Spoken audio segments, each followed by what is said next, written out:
কি মনে হচ্ছে দক্ষিণেশ্বরের মা ভবতারিণীর মন্দির?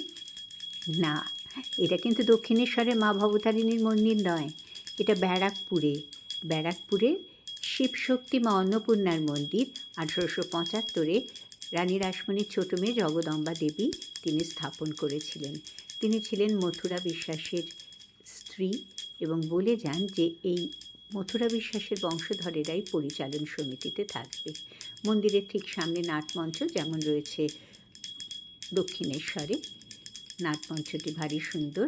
মন্দিরে অন্নপূর্ণা, অষ্টধাতুর আর রূপোর শিব রয়েছেন। এছাড়া এরম ছোট ছোট গোপাল, রাধাকৃষ্ণ, রাম, লক্ষ্মণ, সীতার মন্দির রয়েছে। এই মন্দিরের স্থপতি এবং দক্ষিণেশ্বরের মন্দিরের স্থপতি একই জন, সেই জন্য একদম একই রকমের দেখতে হয়েছে। মন্দিরের উচ্চতা দক্ষিণেশ্বরের মন্দির অপেক্ষায় বেশি বড়। এখানে রামকৃষ্ণ দেব এসেছিলেন এর প্রতিষ্ঠাকালে। এখানে শিব মন্দিরও রয়েছে। দ্বাদশ শিব মন্দির তিনি তৈরি করেননি, যাতে মায়ের থেকে তিনি কিছুটা নিচু থাকতে পারেন, সেই জন্যে এখানে 6টা শিব মন্দির তিনি তৈরি করেছিলেন।